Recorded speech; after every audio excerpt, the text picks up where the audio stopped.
Hey, gang, this is Daryl with Motivation Through Recovery. Remember, we're picking up our conversation about the 5 manipulation tactics of your addictive loved one.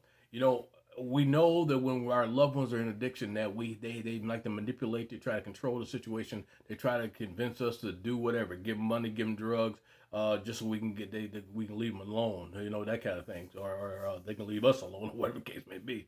But I want to kind of clue you in on some of the manipulation tactics of your addictive loved one so you can be aware of this so you know exactly how to handle it. So as we started off a couple weeks ago, we started off with number one. I'll give you all five real quick. First one is emotional manipulation. The second one is gaslight manipulation. That's the one we're going to talk about today. Then the other one is guilt manipulation, kind of a guilt distraction thing. Pestering manipulation is number four, and then number five is blackmail manipulation. Today we're going to go with number two. We're going to talk about number two today, and that's the gaslight manipulation. Now, the gaslight manipulation is one I think a lot of us are familiar with, whether it's recovering addicts or we've ever had anybody do this to us in the past to try to convince us that although we saw something that was wrong that they did, nevertheless, they try to convince us that it wasn't them, or we didn't see it right, or we didn't see it clearly, and then they try to make us feel guilty about it.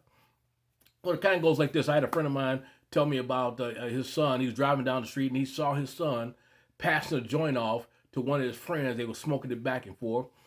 And he saw him. He caught him red-handed. So he went home. When his son got to the house, he confronted him on him. He said, "Hey, man, listen, you told me you weren't going to get high anymore. I just saw you and your friend down the street getting high, smoking a joint, passing it back and forth with him." And his son flat out told him, "No, man, it wasn't me." He said, "What do you mean it wasn't me? I just saw you do it, man. I saw you. I know what you look like. You just had on that exact same coat." And his son told me, he said, "Well, you don't think they made more than just one coat? There's thousands, maybe even millions of people out there with this coat. Why do you have to think it's me? You always think I'm doing something wrong." And they kept arguing back and forth, and his son kept persistent that it wasn't him. And then he turned around and got his father to believe that he was right. It wasn't him. It was somebody else. And dad began to feel guilty about it. Listen, that's gaslighting. He's trying to get you to believe something that is not. Okay, you saw him, you caught him red-handed, and you can't allow him to get away with that. And when they start trying to manipulate, the thing you have to do is, hey, stop right here. You can sit here and try to convince me if you want to, but you know what? I know it was you, so here's the deal. And then you give them consequences that come along with it based on what they said they were not going to do anymore. So that's the gaslighting manipulation thing.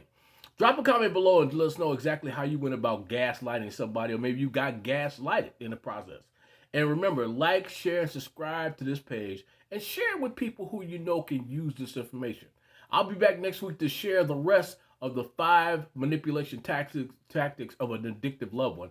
And remember, but beyond a shadow of doubt, they were only here to help. Okay, so keep that in mind, that we're here to help you get to where you want to be when it comes to being able to deal with this stuff.